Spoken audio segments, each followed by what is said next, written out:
about to do is I'm about to give you a 24-hour recap of my trip to Spain. You know what I'm saying? Just give you my first day, how everything went, and just inform you on,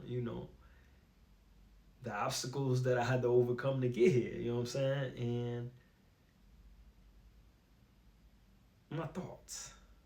My thoughts. That's it. So first and foremost, I want to be clear. If you happen to be OTC, if you happen to be outside the country and you bump into me, do not approach me and say, "Yo, Gerald." I don't recognize that name. Don't say, "Yo, Lottie." "Yo, Jefe." Loke. I don't recognize any of those names because I have an international handler. My international handler is Yarrow. So when you see me overseas, because I'm international, you say Yarrow, and then I'm like, "Oh, papi, ¿qué pasando?" I might, whatever language, I'm fluent. So if you see me and I don't speak to you, my apologies. Yarrow is the international handler. So when you see me outside the country, that's what you call me. Nonetheless, let me get into it, right?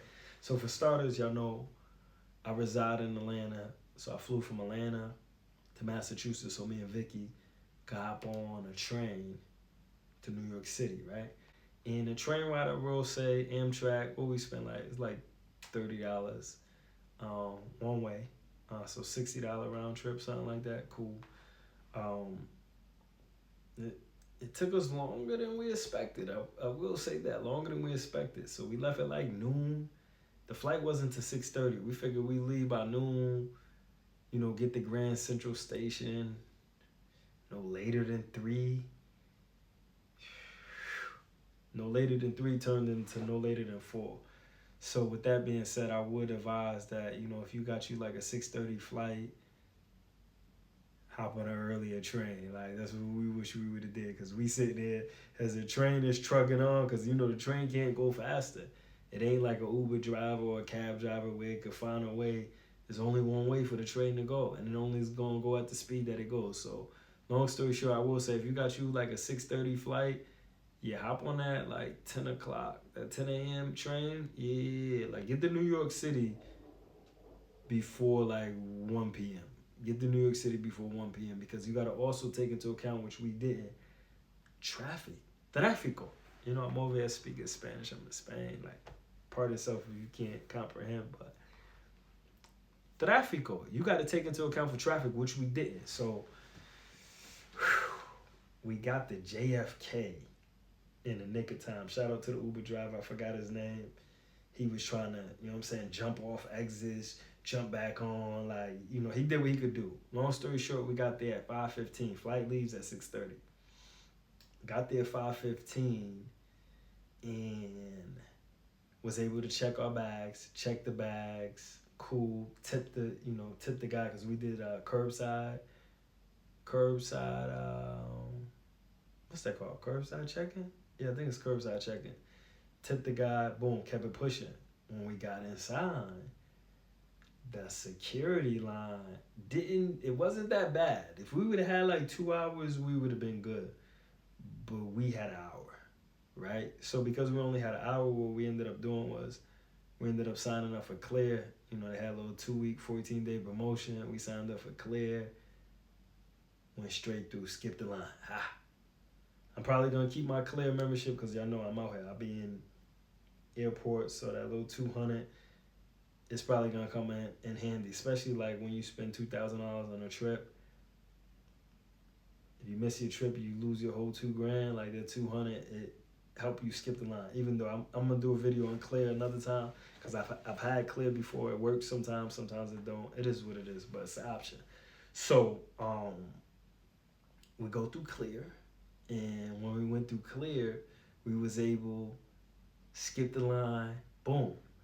So here's the crazy thing. Like, this how I know I wasn't on my A game. Like, I wasn't on my A game because I recognized that Vicky had a soda bottle that she needed to throw away, but I failed to recognize that I had a water bottle in my bag. So anyways, we go through security, and of course my bag gets, clipped. Bag gets clipped. There's two other bags in front of mine. Mind you, we pressed for time.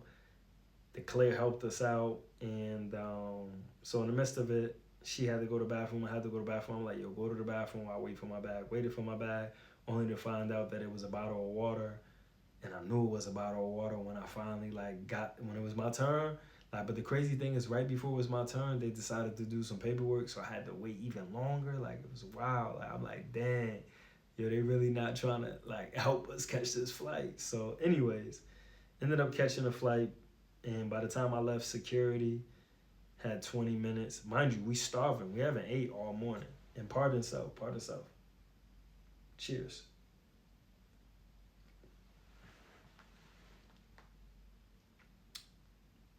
We didn't eat all morning.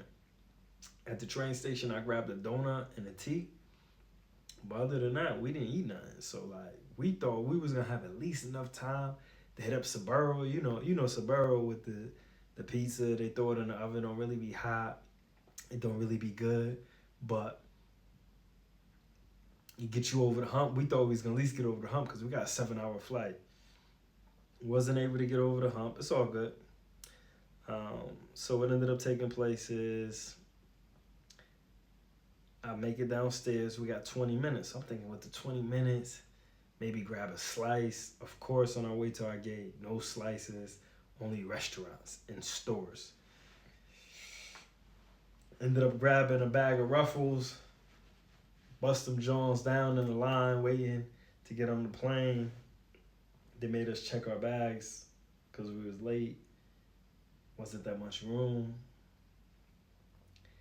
And we made it.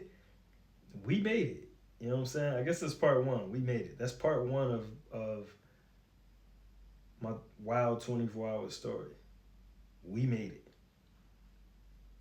Stay tuned for part two, right? Because part two, stay tuned.